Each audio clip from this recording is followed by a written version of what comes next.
What really gets my dick hard is...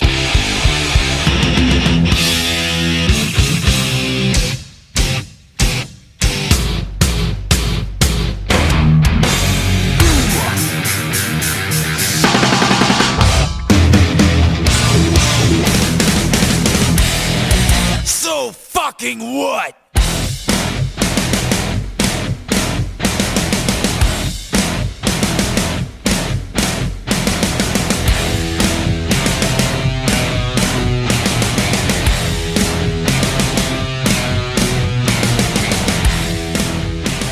Welcome to Metal Up Your Podcast. I'm Ethan Luck. And I'm Clint Wells. And we're at episode 55. And we're about to do a little recap of the boys of Metallica's year, 2019. What year is it? What did they do in 2019? I don't know. I got to look it up, though. It's probably on their website. We're recapping 2017 in the life of a Metallica. It was a great year, and this is going to kind of start. One of the things we're going to do in 2018 with the podcast is we're going to go through every single year of the band's history. Yeah. We're going to do a whole episode of 1981, 82, 83, and we're going to do it chronologically, not in order necessarily. It'll be like maybe one of these a month.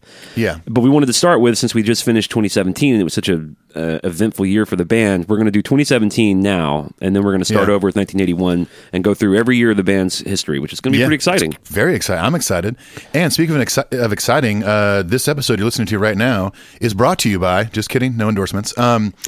It's our official 1 year anniversary episode. This is 1 year ago today. We launched three little episodes that could. The three little episodes that could. And they did. And they did. That's like the little tugboat story. The little engine that could. That could. Is that the tugboat? Or is it a train? Oh, man, I don't know. Does the tugboat have an engine? Sure. Yeah. There was Tugboat the Wrestler. That's exactly what I'm talking about. That's the story. That's the story. Yeah. You got it, yeah. So it's cool. We're gonna just basically talk through events. And some of you probably lived through them and went to some of these shows. And we're gonna talk about Copenhagen in February and all the press they did for the record going platinum, the Grammys. Yeah. We're just gonna sort of relive this year together. Join us, won't you? Before we do that, we're going to talk about our iTunes contest. What that is, if you leave us a positive review on iTunes, your name goes into a queue. We draw names every month, 5 names, and we give out prizes. So consider going and doing that. The last 2 months, we gave away the Master of Puppets Deluxe box set and the Ride the Lightning box set. And some cool pint glasses, blankets to keep you warm this winter. All just Metallica-themed swag.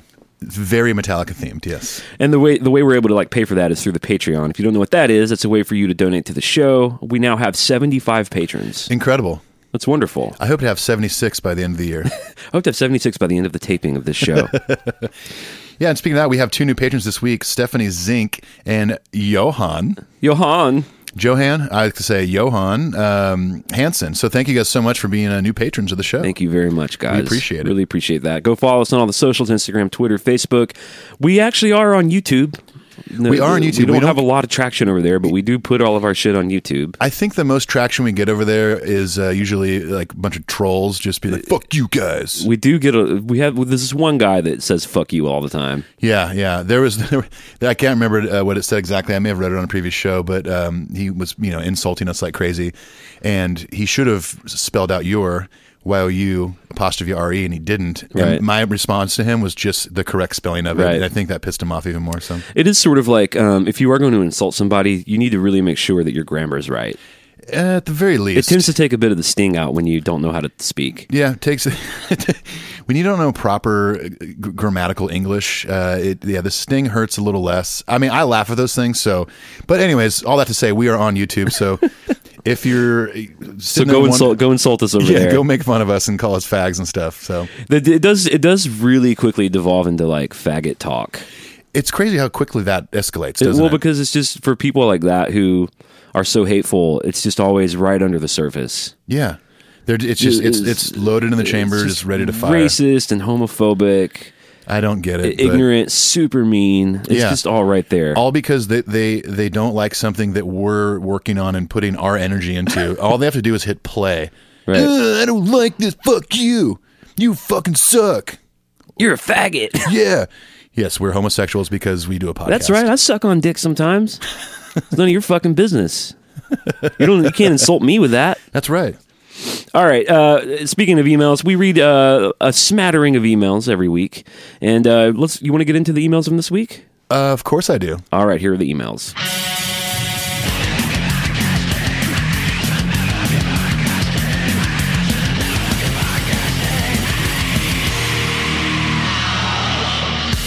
All right, you want to start us off? I would love to start us off. Our first email is from a longtime listener, multi-emailer, Jason Berry. Hey, Clint and Ethan, congratulations on a kick-ass year of the podcast. I love the best of part 1 episode. I laughed the whole time, especially when my sword up the ass email got a shout-out. Well, that was a good moment of 2017. I wonder if he ever thought he would write that sentence. Well, he's written it a couple times now, so he even gave us an explanation of what he meant. So can't wait for part 2, and I'm glad to be on the ride where I can pound for pound totally grab a slice of pizza from the fridge at any time I want. It's true. That phrase is actually 100% factual. Yeah, and a great use of combining all those things too. Thanks, Jason. Thanks, Jason. Our next email is from Stephanie Zink, who is one of our new patrons and who won the Master of Puppets Deluxe box set. She did, and she was her name was a redraw because the first person never claimed it, and she was ecstatic. She emailed us saying how excited she was at work and jumping up and down and stuff. Yeah, Metallica dreams do come true. Stephanie writes, "Hey guys, I'm thrilled to be able to help you guys via Patreon, and I love that I'm learning new things from your podcast. I want to expand my Metallica knowledge as much as possible, and you really help me do just that. Metallica is probably one of the most interesting bands of our time in sound as well as production. I don't think I've ever seen another band that goes about writing and arranging like the mighty Metallica. I agree." She says, "Also, I'd love to be a part of your podcast about Orion, the Orion Festival, because I was blessed enough to go to both of them. Wow. And I have some really great stories." She says, "and also not so great stories." I guess they missed the Dahan set. That's a bummer. I think a lot of people did. It's kind of the point of it was this. It was a surprise, like Dahan playing at noon or whatever. Yeah. She says, "I also have some stellar photos of the car show, Kirk's Crypt, and the Metallica Museum. I would describe the Orion Festival as Metallica Disneyland." God, I wish they were still doing it so bad. I would love to go to Metalliland. Man. Just so you know, winning that box set, the Master Puppets box set, the aforementioned box set, has basically given me the green light to pick up the other two, much to my husband's dismay. More like I gave myself the green light because now I will need the whole collection since I already have one. I'm almost completely caught up on past episodes on St. Anger now, and I have since been up to date with current episodes, and I'm really glad to be on the ride. Hope to meet up with you guys soon and talk Metallica face-to-face later, Stephanie." Thank you, Stephanie. Thanks, Stephanie. Enjoy that box set. I was at a local record store, Grammys, the other day, and they had it there, and I was checking it out, and I was holding it against my chest, ever so tenderly, holding it right up to my beating heart. And I was just thinking, God, I want this so bad, but I can't spend $180 right now. I know, same. So, but we're glad you got it, Stephanie, and hope you're enjoying it. Our next email is from Frederick Laws. Oh, Frederick Laws. He's a distant cousin of second cousins with Laws. He says he's from Sweden. Sweden! I love Sweden! Frederick Lars says, "Hey, my name is Frederick, and I'm a longtime Metallica bread fan from Gothenburg, Sweden, New Jersey.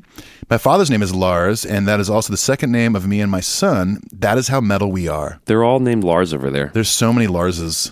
Scandinavia and their Larses, man. You know the old Don't they joke. have other names? I guess Frederick. Sven. Yeah. This is 4. Peter, but spelled like Petar. Yeah, Pater. Peter. It's me, Pater. This is like Irish now. Hello, Pater. Hello, Pater. Oh, Danny. Danny and Pater are friends. Oh, Danny boy. I'm from Ireland. It's Pater and Bono. Yeah, Bono. Whatever the girl from the Cranberries' name is. Dude, it's Her Dolores. name's Pater. Starting off 2018 strong, Clint. There we go. He goes on to say, "I've listened to Metallica since I was 12. Not only are they a great band, they are a religion to me. I've also listened to your podcast since the beginning, and I just want to say that I love the show and listen every week, although I can't forgive you for not having Killing Time on any of your top 10 Metallica cover songs." Hey, listen, dude, it was close for me. He says, "I think Killing Time is one of, if not one of their best cover songs. Keep up the good work and keep the metal flame burning." Keep the metal flame From burning. Frederick Laws from Sweden. Thank you, Frederick. Thank you, Frederick Pater. My Torben is basically all of Scandinavia. It covers that whole area. And Germany, maybe some Austria too. Yeah. Yeah. Well, that's what's so good about it. It really covers a lot of ground. I just want to please everyone in Europe and Scandinavia and stuff. I'm sure they're really pleased by your approximation of all of their accents. I think so. Yeah. Whatever. Listen, I love Europe. I love Sweden. So everyone calm down. Our next emailer is a very special one. We finally heard from our friend, longtime listener, Samim.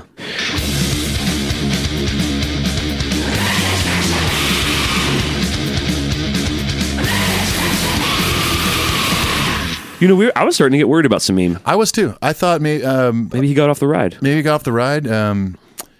Maybe he was in an unfortunate car accident and they had to remove his ears or something. He couldn't Just his listen ears, to- huh? Just his ears, yeah.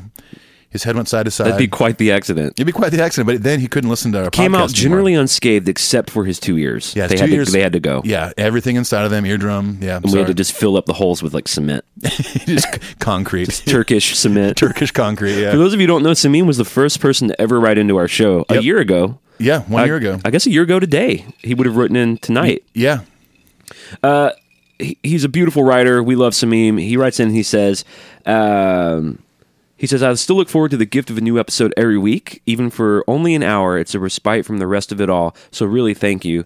I'm in awe of your dedication. If I tried podcasting, I probably would have bailed like 4 weeks in, though my episodes would also be 10 hours of pedantry and digressive ranting, so that'd be a blessing anyways. who wouldn't want to listen to Samim talk for 10 hours? I mean, I'm looking for the Samim podcast every day. I know. Every day I type in Samim into the podcast Yeah. search. Yeah. And every day nothing comes up.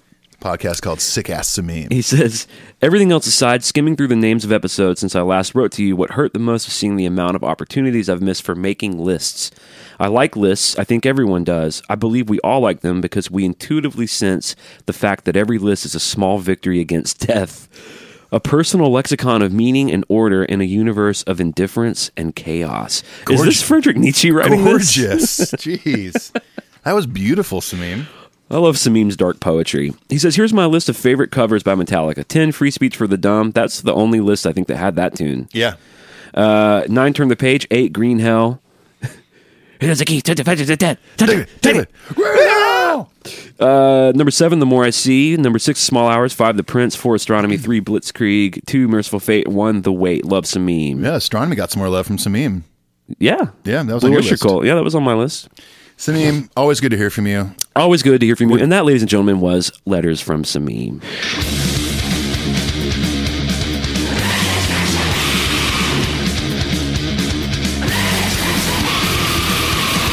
All right, our last email. Our last email comes from Dennis Muraviv. This is the dude who won the Lightning box set. Yep, awesome. Well, Dennis, he says, hello, Clint and Ethan. I can't fucking believe that I won the grand prize. Ride the Lightning is my favorite album, and the deluxe box set is just unbelievable. Fuck. He should have spelled it Fock. Yeah. Fuck. He quit the fucking band. The fucking band. He's from Boston now, New York or something. Boston, New Jersey, Russia. Jason fucking Newsted quit the band. What's he trying to do to me? Jesus. He says, thank you so much. Listening to your podcast every Monday since the beginning and really, really love it. You do a kick-ass job. By the way, my birthday is on the 1st of January. Happy birthday, Dennis. Happy birthday to you. Mr. President. Hope you enjoy the box set. Ride the Lightning, it's fucking awesome. But Master of Puppets might be better. In a creeping death to you. There you go, Dennis. That's your custom-made birthday jingle Wow. from Clint and Ethan of Metalupyour Podcast. Unbelievable. My birthday's on the 1st of January, almost the day, not almost the day, dude, the day when Metalupyour Podcast started, but I was born a little bit earlier in 1982. I wish the podcast would grow fast in every part of the world, especially New Jersey. Oh, it is. And I will be glad to meet you guys the next time you're in Russia or on tour with Metallica. Pizza and Russian vodka, I guarantee. Nice. Dude, I've only been to Russia one time in my life. Yeah. I was in high school and my parents took us over through a church to do like ministry stuff and go to hospitals and orphanages, and it was a pretty eye-opening experience. Cool. My thoughts on Moscow when I went, it was also November, so it was fucking cold. I've heard it's very sunny, very warm there. Yeah, it's very similar to like Santa Barbara, California in November, December. No, all I could think about when I walked around was like, man, everyone looks really bummed out and looks like Gotham City. It was just so overcast and freezing, and everyone just looked bummed because Was Batman there putting it into crime, or Yeah, he was over at the Kremlin. What is it? St. Basil's Church? Is that the one there? The one that's in the Tetris game? Oh, no clue. Yeah, we went and saw Stalin's grave, all that stuff. Oh man, Yeah. Big Stalin fan. Big Stalin fan. We Oh, celebrate man. a lot of it. We celebrate his work here. Well, Dennis, thank you, and congrats again on the Ride the Lightning box set. I hope you enjoy it, and yeah, you'll be seeing that in the mail probably in the next 9 to 10 months. We're sending it via donkey, via It's gonna go donkey to Wait, yeah, Savannah, Georgia, then it's gonna get on on a sailboat. Yeah. Yeah. Some of that Tom Hanks tried to build in Castaway. Right. And then and with Wilson, his trusty volleyball. Yeah, with Wilson. Then it's going to hit Ireland at some point. And then Pater's going to pick it up. Yeah, Pater's going to pick it up. And he's going to pick up the package. He's going to walk it all the way to London. Yeah, and then probably getting fatally wounded along the way. He will. Yeah. Well, there's a lot of tension in Ireland, religiously. So he's going to have to endure Protestant, some Catholic, of this. North and South. Exactly. Yeah, it's tough landscape. But Dennis, you'll get it eventually. So eventually you'll get it. Let us know when you get it. It'll probably be around the time they do the 50th anniversary box set. So he did write to us and he said, P.S. Please make sure you pack it well because Russian mail is so shitty. I'm like, wow. Okay. So we went ahead and just wrapped it in a couple pieces of paper. I threw a few little foam peanuts in there. It should be fine. Tissue paper should do the trick, yeah. Should be fine. Well, it's as simple as that, how you communicate with us. And that, ladies and gentlemen, was the emails.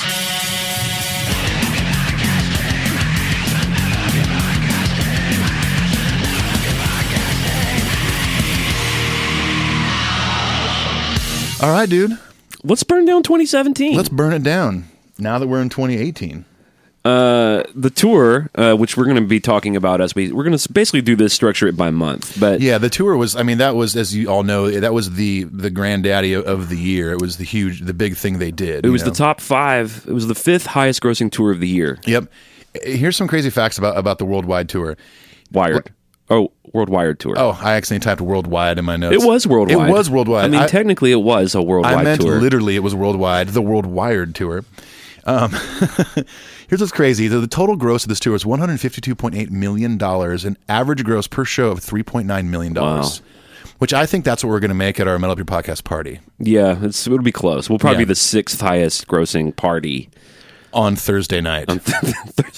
On Gallatin Road. Between at the Cobra. These two blocks. Speaking of, if I can interrupt our regularly scheduled program for a second, if you haven't heard and you live around Tennessee, on January 4th, we're having our first annual Metal Up Your Podcast anniversary party. We're going to be giving away some cool stuff, having some Name That Riff contests. So come on out. Trivia. A lot of people are traveling for it. Yeah, it's free. Totally free. All you have to do is get yourself there. Get yourself there. Get yourself there, man. So yeah, number 5 highest grossing tour of 2017. I'd like to mention who was number 1 through 4. Number 4 was Bruno Mars. He's good. He's very talented. I just don't. I'm not going to buy his records or go to his show, but he's great. He's very talented. My parents love him. We'll put it that way. Number 3, Coldplay. I'm a big Coldplay fan. I don't know what they're doing these days. I like some of their early stuff. Those first 2 or 3 records are fucking awesome. Parachutes is Russian amazing. Blood to the Head, and X and Y. X and Y. That's the 4th record, I think. No, it's the 3rd one. 4th one was Viva La Vida. Viva Valida, look. Yeah, exactly. It was their crossover hit. The first Coldplay record was that Parachutes? Parachutes. Okay, and the second record was Rush Blood to the Head. Correct. Third one was X and Y. It was X and Y? Yeah, I bet you $1 million. I bet you $1 million Metallica dollars. I only have like 4 Metallica dollars right now. Number 2, I thought this was going to be number 1. Number 2 was Guns N' Roses Not in This Lifetime tour. Unbelievable. I mean, they've been crushing it. The fact that Metallica and Guns N' Roses in 2017 are in the top 5. Crazy, right? It's insane. It's like 93 all over again. Early 90s again. And number 1, not really a surprise, I guess, U2 doing the Joshua Tree tour. Yeah. I love U2. I like a lot of early U2. I think after All You Can't Leave Behind, I was kind of like, I got off the ride 1 record after that. After How to Dismantle an Atomic Bomb. I didn't care for that one. And I didn't like the 2 records before. I didn't like Pop or Zooropa. Oh, Pop's my favorite. Well, get out of my house. And those weren't... I'm going to finger you a little more on this. Those weren't the 2 records before. The 2 records before were All That You Can't Leave Behind and then Pop. No, I'm sorry. I meant 2 before All You Can't Leave Behind. Oh, okay. Yeah. Okay, gotcha. Yeah. But Octune Baby, Joshua Tree, Boy, October. I mean, there's so many good I would say records. everything they did up until Atomic Bomb was pretty stellar. Yeah. U2 is one of those bands, and Coldplay is now experiencing this. I mean, they're one of those bands that they just get hate for no reason. Yeah. You make like a bad record or 2, and people just dog you to death. Like Metallica obviously experienced some of that with Saint Anger, but they've proven themselves to be kick-ass songwriters still and put out great products. Right. And so people kind of are like, we still hate that record, but you know what? They're still a kick-ass band. It's true. Like it somehow became fashionable. I guess it was just a saturation thing, but it got really, really cool to hate on Coldplay. Oh yeah, I've got friends that like get angry about it. Yeah, which if you get angry about any music, you need to just rethink. Well, guess rethink some what? You don't things. have to listen to it. And it's okay that other people like things. It's actually a really positive thing in the world. It's a little thing we like to call diversity. Like, there are people that love shit that I can't imagine loving, but I love that they love it. Like, somebody probably in this world loves, like, Savage Garden. And guess what? I don't. I knew I loved you before I think I found that person. I met you. Dude, they had 2 songs that I did like. Lovely, Madly, Deeply. Ooh. And I want to stand with you on a mountain. Yeah, I remember that song, yeah. Never cared. Savage Garden. Savage. Well, they got that from an Anne Rice novel, her Vampire Chronicles. Okay. But it is a pretty brutal band name for a I want to stand. Yeah, exactly. I want to stand with you on a mountain. Ladies and gentlemen, good night, Dark Continent. We're Savage Garden. I want to stand. Oh, incredible. That shit was savage. So in total, including concerts, Grammys, club dates, all this stuff, there was 61 performances they did, but there were 49 official concerts. And of those, in that 49 concerts, that's where that number, 152.8 million, comes from. Which that sounds about right. And James is saying they wanted to basically for him to be healthy, which his health is probably the most important part of that machine. Sure, yeah. He said about 50 shows is what they're aiming for every year. Yeah. Well, they almost hit 50. They got one more to play at HQ. They technically did more, but they had a couple TV appearances, the Grammys and stuff like that. Right. So, but yeah, just crazy what that tour did. I mean, the excitement for Metallica starting that tour was insane. I mean, when we started this podcast, they'd already announced some dates, and it was just like, oh shit, here we go. Right, ball's about to start rolling. It's really hard to believe it's been a year. I know. As I kind of think about it, I was kind of going through their whole year today, and like, oh, I remember that. I remember when we talked about that. I remember when they did this, and it doesn't seem like a year. No, not at all. And they're going to roll on the Worldwired Tour all through 2018 too. So yep. I mean, they've got dates through May, I believe. And I got a friend that just got hired by Metallica. Sounds like we're going to go live in Europe. Yep, we're going to be in Europe all year, or as long as they're going to be there. So let's just sort of talk through. We're going to take it month by month and sort of camp out in relevant areas. Obviously, Hardwired dropped on the 18th of 2016, November 2016. So they're starting to do press and shit. So some of the first cool things we got in January was on January 4th, we got the James and Kirk interview on The Nerdist. Yeah, Chris Hardwick's podcast. Which was a great interview. Yeah, it was awesome. They did. I thought that was cool when they were doing promo in early 2017 was they hit the podcast circuit a bit. They did Mark Maron's podcast, they did Joe Rogan's. Yeah. Well, they did Joe Rogan I think at the end of 2016. Oh, you're right. But yeah, Mark Maron's that dropped on the 9th. They did the Song Exploder podcast, which you guys really need to check that out. It's really cool. It's where it's really brief. Like every episode's I think like 20 minutes, and they'll take an artist like Metallica. In this case, it was James and Lars, and they just break down how they wrote a song. Yeah, they do Moth in the Flame. And they did Moth in the Flame, and they were talking about shit I never knew. Like that song was sort of modeled after Disposable Heroes, where every section as they were building it, they were looking at what worked with Disposable Heroes to try to emulate it. And so, anyway, I thought that was pretty cool. January 11th through the 22nd, they did the 5 shows in Asia, with the 18th being the one where Lang Lang joined them in Beijing. Good old Lang Lang. Good old Lang Lang, man. I almost forgot about him. No, you didn't. You're right. Also, what was cool in Asia was where we got the live premiere of Now That We're Dead and Halo on Fire in Seoul, Korea. Very cool. Yeah, I remember like being really excited when all these big shows were starting because you and I are like, when are they going to debut this, debut that? They had already debuted a few songs in 2016, but they had done Moth and Hardwired. Yeah, and I think Atlas Rise too. Okay, yeah, that sounds right. But it was so cool to like wake up one morning and checking your newsfeed on Twitter or whatever, and it's like Metallica premieres whatever. You're like, holy shit! It's always I mean, we haven't really had this in 8 years, like something to look forward to in that way of, these new songs that we love. Oh, they're debuting on. Like when was the last time you got excited about Coldplay? Premiering a new song. Dude, I was on the road a few months ago, and one of the dudes I was touring with is still a big Coldplay fan. Yeah.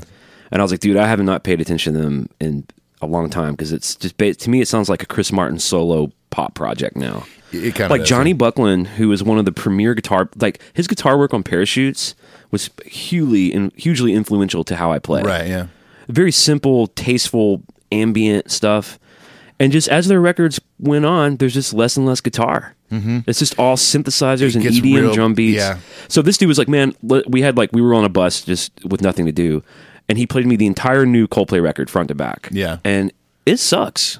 Really? It's just Chris Martin Is doing... it? I heard a single on the radio. Is it the one that like there's a song that almost sounds like a disco song? It's like that, yeah. Okay, It's yeah. just very, very pop. I'm all right. Yeah. I don't know how we started talking about... when was the last time Coldplay? That would be my fault. Yeah. I didn't expect you to go into that, but that's I do okay. remember seeing them debut the song Lost, which was a Yeah. single on like Saturday Night Live. Yep. You'll get lost every river that I try to cross. Fucking awesome song. That was from Viva La Vida, their fourth record. So it was that long ago. I love the Coldplay Ricky Martin crossover. Oh, it's so good. They also on the 11th in Asia debuted Confusion. Yeah, that's right. No, that was on the 18th. Or I'm sorry, the 18th. Yeah, not the 18th in 11th. Yeah. Beijing, China. Yeah, Confusion. Which that was the same show that they played with Lang Lang. Yep. All right, so we roll into February, which that was a promising start. Like I remember, like anytime like they uploaded, some of the Met Club videos or fan shit would come online. We had just started the podcast. Anything that I could get new, especially Hardwired related, I was just soaking up. So we roll into February.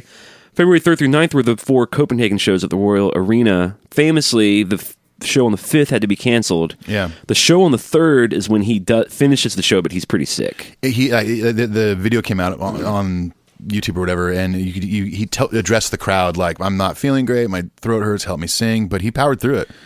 Well, it's weird because he asked them. He's like, "Hey, we can either go home and come back to make the show up, or we can just stay and get through it." And everyone's like, "Ah!" Like people are going to shout at that. Everyone went, exactly. And he's like, "All right, we'll stay."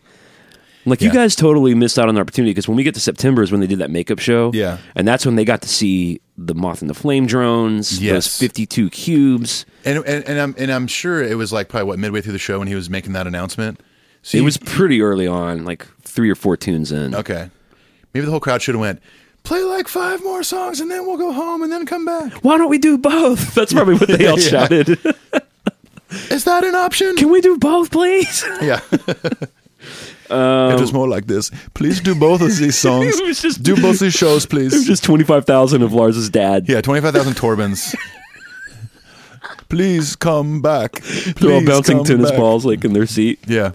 They're all hovering on carpets. We choose option C, boss. Not a lot of people know this, but those drones were actually little Torbans flying around the stage. Like a turban into flame. Let's see. So, okay, February 12th was the ill-fated Grammy performance. Yes, which we've covered on a Revisited. Huge bummer. Yeah. Not only did he have a snafu with his mic, but they didn't even really introduce them. They introduced Lady Gaga. Yeah, the girl from Orange is the New Black was like, please welcome Lady Gaga. Yeah, 100-time Grammy Award winner, Lady Gaga. Yeah. Oh, dude, Metallica fans like went nuts on her. Yeah, like, I was one of them. Yeah, like I mean, talking like Oh, on, I didn't go on nuts. social media. Oh, and you stuff, mean Laverne like, Cox? Was it yeah, Laverne Cox? I think so. Yeah. And she ended up putting on a thing like, I am so sorry. Like, it slipped my mind. Please keep these metalheads away from me. She's probably like, I'm not really sure who Metallica is. Oh, but Lady Gaga's on the thing I'm supposed to read. What was cool is after the Grammys, they went straight to the Hollywood Palladium and played a show for Grammy Week. And then they broadcast, did they broadcast that? I can't remember. I've seen it since then. I have seen it, yeah. I remember being on the forums, the Metallica forums that night with a bunch of other Metallica nerds. And like as the set list was coming in and talking about the Grammys that day and all that stuff. That was a really exciting time. Again, hard to believe that was a year ago. I know. And if you are I was listening, still in my old house then. I was still in my current house right now. Yeah. And if you're listening to us and you're new to this podcast, go back. I think that was our first Revisited. Actually, Yeah, we talked about the talked about that. Grammys, We talked about the Worldwired Tour coming up, and so if you haven't listened to that Revisited, please go back and check it out. On the 13th of February, they announced formation of the All Within My Hands Foundation, which is pretty cool. Yeah. It quote-unquote aims to assist and enrich the lives of members of the communities who have supported the band for years, as well as encourage participation from fans and friends. All funds raised will be donated to a cross-section of national and local charities. Very cool. That's pretty cool. And Yeah. like, as that foundation has unfolded, they've sent in like pictures of James going to the Vail Police and Fire Department, Rob going to the LA County Fire Department. Yeah, handing out the Starbucks gift cards and stuff. Right. Yeah, it's And very cool. I didn't know that. So I went to the All Within My Hands Foundation website, which I believe is allwithinmyhands.org. Yeah. And I didn't know that Metallica donates to food banks in every city they play. And Oh, that's awesome. have been for years. Really? Yeah, it's really cool. Wow. Very Another cool. thing that they've done that I didn't know is like they've done several Make-A-Wish Foundation, but they keep it low key. Like Yeah. it's amazing to think about like people like Metallica and other celebrities or famous people, rich people. All the work they do behind the scenes, don't take credit for really. Yeah. Don't make a big fuss over. Which, I mean, isn't that the point? It is the point. But unfortunately, there's people out there that have like star power that will go do these things and bring a camera crew with them for or publicity, whatever. Exactly. Right. Which is kind of gross. It's a little gross. I mean, yes, at the end of the day, that kid they're visiting, or whatever, is still stoked. Sure. And made their day, but it's like, But it seems exploitative to use it. Don't use the situation to your advantage. It's not about you in this situation. You know. Another band that you and I both really love is Pearl Jam, and every member of Pearl Jam has like a big charity that they sort of espouse. And I like Jeff Ametz. what's his? He builds skate parks. Oh, cool. Yeah. Is he a big skater? Yeah, he's a skater. Yeah, so he builds skate parks in like where they can't afford to, or Cool. Yeah, it's pretty neat. It's just, I mean, it's obviously inspiring to hear that your heroes are good human beings too. Mm-hmm. Yeah. And that really is the fucking point. Yeah. Because I do think that on one hand, someone like Kirk or James could say, well, you know what, like what we've really done for the world is through the magic of our music has changed lives, which I think would be totally true. What we've done for the world is Metallica. We made Metallica and donated. We donated our lives to making records and being on tour.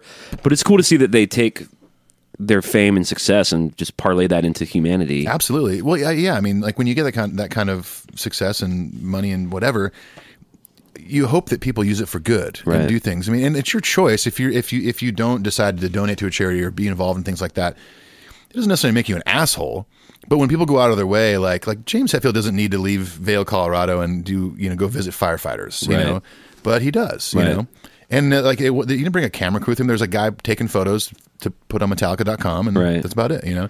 Well, it's the one photo of him smiling with them. It doesn't show the hours he sat with them, hearing their stories and take like investing the time in the people. Yeah.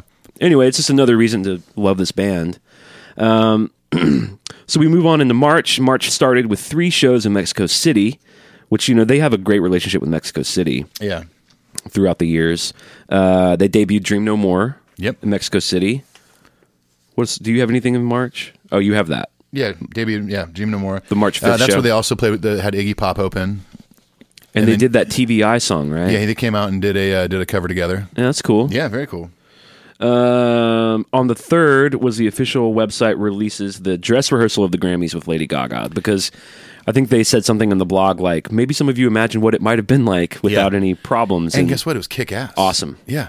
It was so good. I mean, obviously it sucks that, that was broadcast to the world, but when you got to see what it should have sounded like, it was like, damn, there you go. Well, and again, we've talked about it several times now, but I think it made them, I think the actual broadcast where there was the snafu, we got that great iconic image of him singing head to head with Gaga. Yeah. Which, however you feel about Gaga, she's a badass. Yeah. Highly respected in the music world. But, and you also got to see Metallica sort of triumph in the face of technical adversity. Yeah. And we got to see James toss his Explorer to his tech. Loved it. Oh, it was awesome. Snakebite.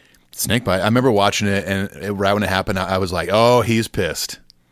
Oh, yeah, well, Lars he was definitely pissed. Lars on one of the podcasts was saying, like, I haven't seen him that mad. No, it was him on one of the late shows. Like, Okay. it was him on, like, a Tonight Show or something, saying he hadn't seen him that mad in a long time. Yeah.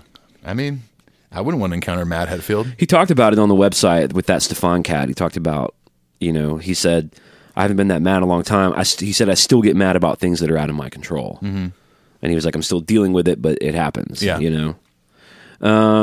They also did the Lollapalooza shows on the 25th, Lollapalooza Brazil, on the 31st, Lollapalooza Argentina, and then on April 1st, Lollapalooza in Chile, and then April was generally kind of a mellow month for the band. Yeah, I mean, they had done a lot at the beginning of the year for the first 2-3 months, so time to go wind down a little bit. A lot of shit happened in May, though. May 5th, they released the Live at Webster Hall, which was the 5th member only show in New York that several of our listeners went to. Gene Froman was there. Sarah Sobek was there. Sarah Sobek actually has a really special story about it, I believe, right? I think so. She went with her husband Pete, and she got to do the 5th Peter. member. Pater? She got to write about her experience. Yeah. She got to hang with the band and stuff. Anyway. Very cool. And I have that show on vinyl. And I bought it at a pop-up store in St. Louis, and it sounds fucking awesome. Right. Greg Fielderman, our homie, mixed it and mastered it. On the 7th, Lars started his It's Electric show on Beats One, which I still have not heard. I haven't heard because I don't have Apple Music. Yeah. The only ones I've heard that are the ones that they've uploaded to YouTube. Like there's a Dave Grohl one. Right. But those those aren't the full things, are they? There's a couple full episodes on YouTube. Okay. Les Claypool one is on there, which is really interesting because he's known them forever. Right. At least since 2014. At least maybe 2015. Fall. No, I believe there's 4 or 5 of them on YouTube you can listen to in full. Well, I know he airs them a lot. Like he just did a whole week of airing all the band interviews and the puppets. But dude, my life's too crazy to like get near a computer like for 1 hour. Like, you know what I mean? Like, I just can't orient my life like I was that. in my car scrolling through radio stations and I couldn't find it. It's so weird. You're just scrolling for Beats One. Yeah. WBBB Beats One.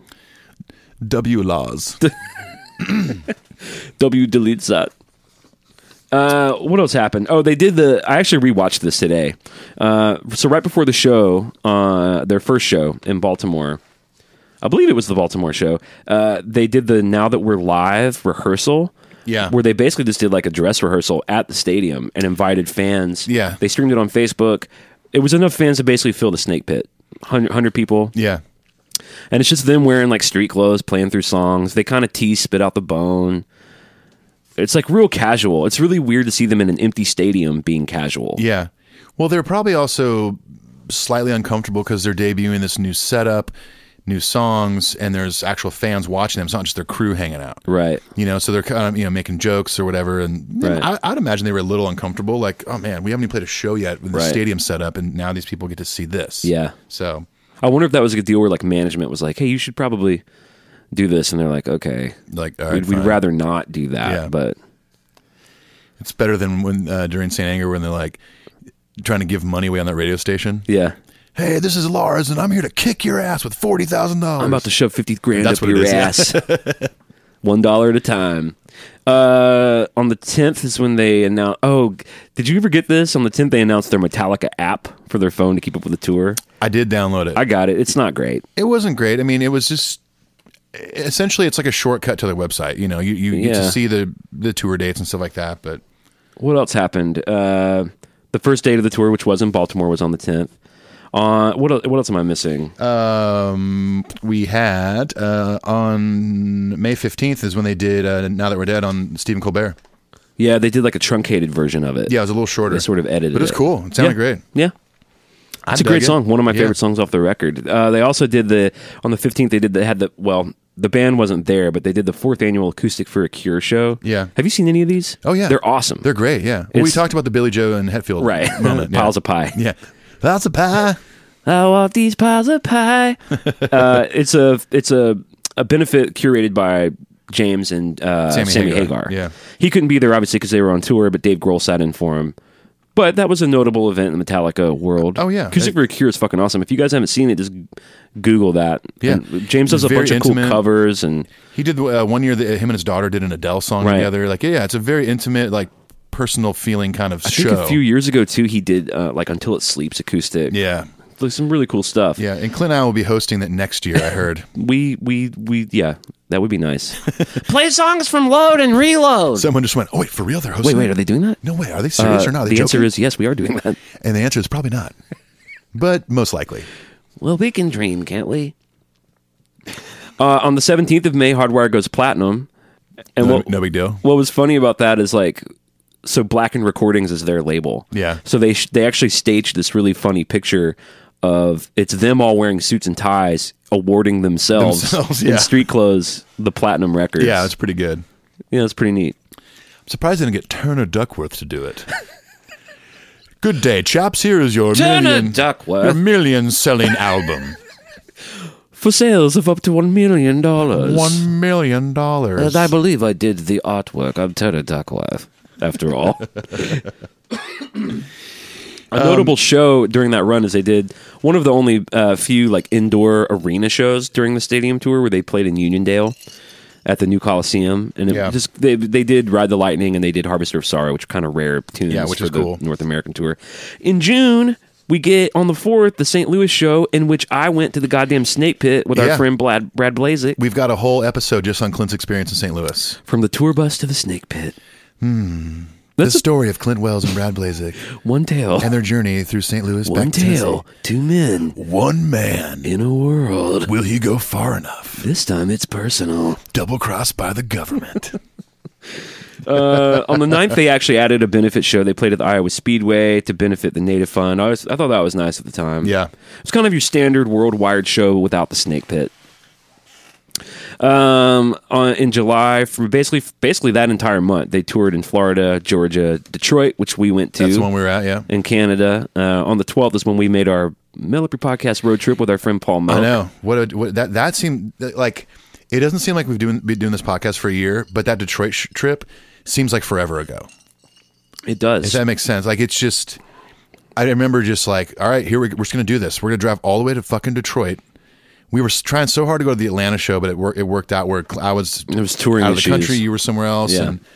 But because trust me, a 4-hour drive would have been much better. Well, for those of you who don't know, we took a road trip to the Detroit show, and there's a whole episode about it. We actually made 3 episodes out of that. Yeah. We did an Ask Us Anything. We did an episode in HQ3, which is Ethan's car. Yep. And then we did a live episode in Detroit from a really cool bar across from the venue. Yeah. I can't remember the name of it. I know, we keep forgetting the Sports Palace or something. Or The sports Zone. Sports thing. Yeah. The End Zone. Run by Todd. I can't remember the guy's name who helped us. I know, he was so nice, God too. He damn let it. us park in the alley behind the place all night and didn't have to pay. And Anyway, it was a fun trip. If you want to hear, we did the episodes. Go check them out. We did try to drive all the way home that night, and we made it like an hour before we got made it hotel an room. hour, and then we got Taco Bell, and then we made it another 15 minutes, and we're like, we're tired. Once that Taco Bell sunk in, Once it absorbed into our bowels. on their show in Pasadena at the Rose Bowl on July 29th, they did a tribute to Van Halen. They played Running with the Devil. Oh, yeah, I forgot about Because that. Pasadena's where Van Halen's from. Yeah, yeah. And James was doing all those David Lee Roth. I know. It's pretty funny. By the way, everyone do yourselves a favor. Look up Van Halen Jump, John Lennon Imagine. Oh, the mashup? Have you seen this? Yeah, it's great.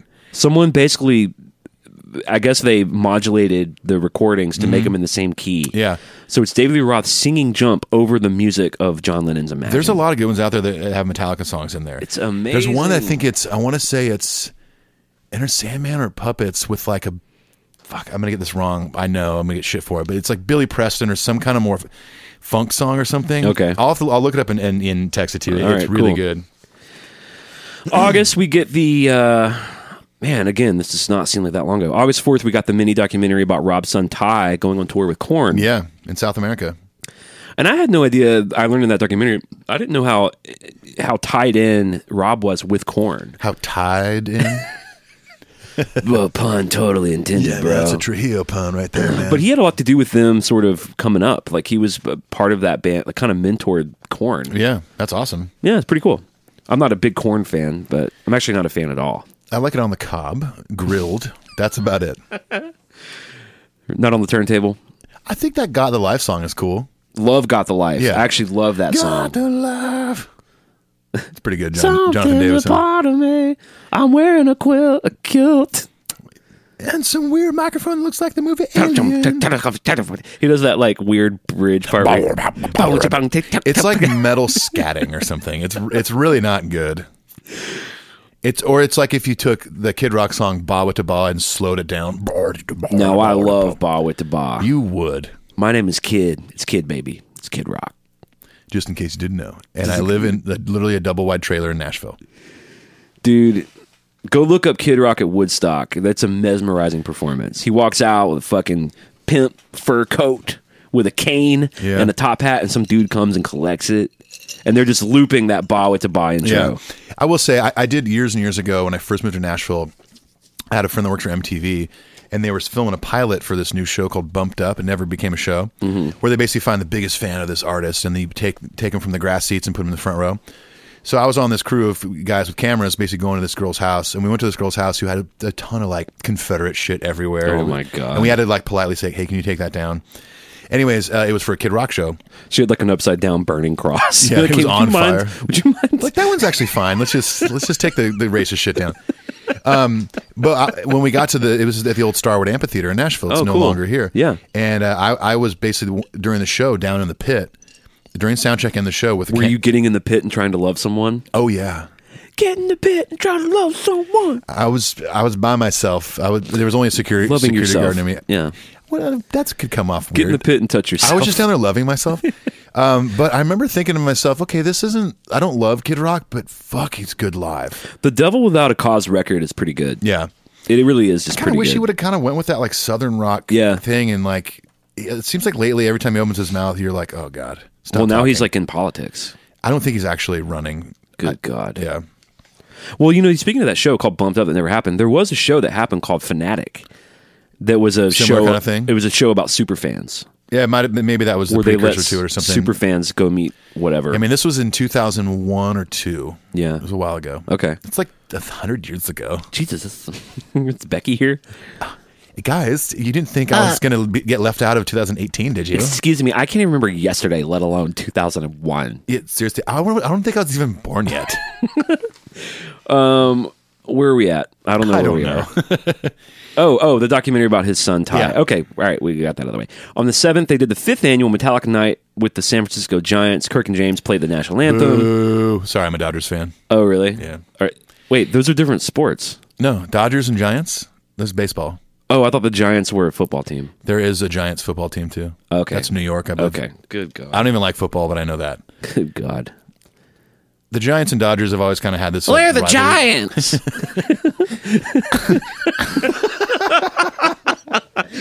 I like the Dodgers, But we're the Giants in California. but we're also in California. But we're the Giants in New York. But we're the Dodgers originally from New York. We're Gianter. We're more giant. We're the giantest. Can you guys come up with different names? You think that we would have come up with different voices before the start of the new year, but guess what? Not happening. Hello, Torben. How was your New Year's Eve, David? Well, needless to say, I was sweating bullets.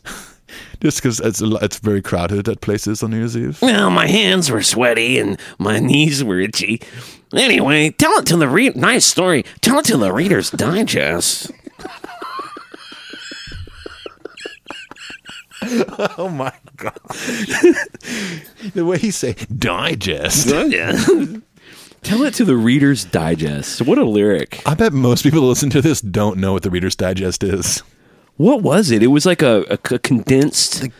You could buy it like in the checkout line at the grocery store. Yeah. It was like a little pocket book. I don't care. I don't. Why are we talking about the Reader's Digest? You brought it up. It's true, I did. Okay. I prefer TV Guide.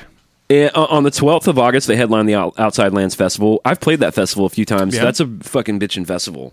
You worked the Outside Lands Festival? I don't think so. Where's it at? In San Francisco. It's outside. Where the Giants are. We're giant. Which giant? I can walk through Golden Gate Park in 2 strides. I'm a giant after all. That's how big I am. On the 15th, they did the carpool karaoke with Billy Eichner. Yeah, he was filling in for James Corden. I never liked that shit, so I didn't even It's- watch it. I had an opportunity to watch it today. I had plenty of time. Yeah. I had it right Did there you in not front of watch me. I don't think that shit's funny. There's a couple funny moments where they go into a grocery store and they have like a ghetto blaster and they're playing Enter Sandman and singing it like through the store. The band is? Yes, all 4 of them. And everyone's kind of like confused. And then you see people start to recognize them like, holy shit, Metallica's singing Is Enter James into it? They all look like they could be a little uncomfortable, but they're just going with it, just being goofy. Okay. It's not terrible. Like, I don't love that. There's a Chili Peppers one that's actually really, really funny. Well, those dudes are fucking hilarious. They're hilarious. Well, and plus they get James Corden to take his shirt off. And he's kind of a heavier guy. Yeah, he's got like man boobs and stuff. Well, that's the only way to make it funny is to kind of turn it on its head, make him do something stupid. So in the one with Metallica was on, they had this dude filling in as the host, and then James was the one driving. So it wasn't as good. I can see James being like, I'm going to be the one driving if we do it. He'd be like, I'm just going to drive us back to Colorado. They're like, we're supposed to go to like this LA grocery store. He's like, no, we're going to Vail. No, we're going hunting. It's going to be a 10-hour Yeah. car drive. It just seemed to me like them trying, like that's the only thing I saw this year with them doing all the press. Yeah. It seemed like the only thing to me of them trying to be relevant with like younger people. Well, and they actually filmed that back in February during Grammy week. Okay, right. Is when they actually did it, and it didn't air until August. So Okay. I wonder by the time it came out, they were like, "Ah, shit, why would we do that?" I mean, it did give them press. If that's what they were going for, they got it. Well, who watches that? You know, it's like younger people, like people Yeah. in their 20s and kids and shit watch. Yeah, I mean, Fucking carpool karaoke. the only time I see it is when there's a really funny one. Someone posted it like on Twitter or Facebook or something. Well, just let it be known that Clint's official stance on carpool karaoke is that it's some jive bullshit for kids. So I guess that rules out my idea for a new segment on the show is Metal Up Your Podcast carpool karaoke. I want to stand. Is it just me singing Savage Garden It's songs? only Savage Garden songs. On the 16th, I remember watching this in bed in my new house. They did the live broadcast of the Edmonton show via YouTube. And it was a fun show. The rotating slots where the memory remains hit the lights and blackened. Yeah. Having already seen the Hardwired or the Worldwired tour twice, it's repeat viewings of that tour weren't super exciting because other than the rotating slots, you saw it twice. Yeah, it was pretty much the same show. It was other than a basically few the same songs. show, which I support them and get why they were doing that. Yeah, I mean, if we had the opportunity to go to like 4 or 5 more of those shows and see that same show, I would have been stoked out of my mind. Right. But watching it at home, like streaming it, it's kind of like, it's still cool though. I mean, I still watch that stuff. What was the show we watched here after we did an episode? That was the Band Together. that was recent. That was the last thing they did the show they did of the year, I think. Okay, we're gonna get to that, I guess. I got 2 guitar picks from that show. Oh, we're the Giants. A big giant gave it to me. It looked really small in his hand. It was like a mote of dust in his hand. A giant named James Hetfield gave it to me. But he just turned his hand over and I held my hand down and there was a pick. 2 of them. Really been developing that voice over the Christmas holiday. Yeah, I'm this many. It's like the kid who's like, Yeah. I'm this many kid. That's his name. I'm this many kid. Dad, I'm going to stay up till 11:30, Dad. And you can't tell me not to. I don't care what you say. Because I'm this many. I'm going to drink 2.5 Coca-Cola, Dad. all right. And not brush my teeth. September 1st, they released the Live at the House of Vans, which was from the November 18th from 2016 show that they played on the release day of Hardwired. Very similar to the Webster Hall show. Almost the exact same set list. Cool though. They were in like a skate park essentially. Yeah. The Van skate park. Right. Because there's rad photos of them afterwards or beforehand that like Ross Halfin took and like posing on the ramps and stuff. Yeah. Yeah, that's cool. On the 2nd, they played their makeup show in Copenhagen for the one they missed, which was, as we mentioned before, it was awesome because it was the debut of the new European stage. Oh gosh. So instead of like screens, traditional screens, they had these 52 cubes that sort of hovered over the stage so and moved. cool. And a lot of the artwork that was on those cubes was fan submitted artwork. Yeah. It's the production of it is so cool. If you some of you have gone to those shows, but if you haven't seen the production, like just look up any show, and especially Moth and the Flame when these fucking drones come out. Well, it's amazing and also kind of scary. Like, Yeah. drones just fly out, circle the band, and then of their own volition, programmed, just go right back where they came from. Yeah, my friend Wes and I recently were hanging out and we were watching. He hadn't seen that yet, and I was showing it to him on YouTube. And he's like, "Man," he goes, "if one of those things malfunctions, he's like, that's a lawsuit and like hurts a fan or something." Well, I think that's why they don't go over the crowd or anything. They're just Right. kind of on the stage, like. But those things fucking hurt. I mean, I've never been hit by one, but I can imagine. Yeah, are you speaking from personal experience? Well, a drone hit me once, and I'll tell you what, it hurt. Real bad. It cut my skin. Could you just imagine Paw, like somehow he's been invited to a Metallica show? Yeah. He's already kind of skeptical of technology and Yeah. shit, and he's sitting there. Shit flies out. And during Moth and the Flame, he sees these fucking drones come up. Well, I was sitting there, and they were playing Ride the Lightning, and I was having a good time. And then they played Moth into Flame, and it's one of my favorite songs from Hardwired, but something real scary happened now. About 25 drones flew up into the sky. Papa, do you even know what a drone is? Well, I had to read about it in the Encyclopedia Britannica. I thought you heard about it in Reader's Digest. Well, my friend David told me it was in the Reader's Digest, and I was at the Piggly Wiggly last week in the checkout line, and I picked it up and learned about what a drone was. That's great. Great, man. yeah, it's pretty neat. But I don't like technology working on its own mind. See, artificial intelligence and whatnot. Yeah, I hear you, man. Coming to take our jobs, Haitian. Drones. Well, I mean, there's talk of drones delivering groceries and stuff, and There's talk of drones setting up a tow trucking company, which is what I do. well, God, that would be a bummer for you if a drone could tow your car home. I'll have a drone wipe my ass is what I'll have a drone do.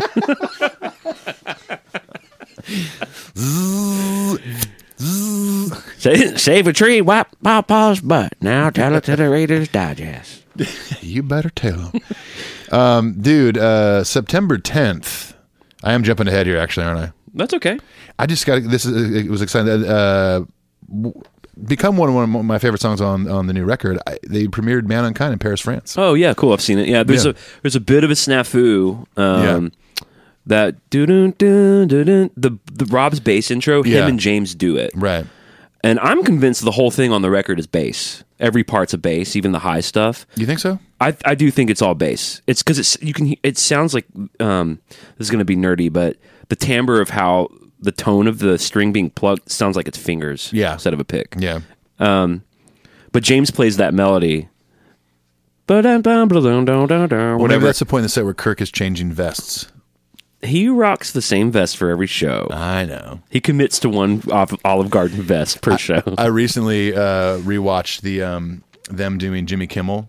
Yeah. And Kirk's in like white pants and a white vest and a black shirt. He's like full on committed to like, to the Scarface. And it was like his Scarface shit. It's very Scarface, you're right. Or he was a chef. He was leaving a restaurant gig. He's about to go pick up a shift at a spaghetti factory.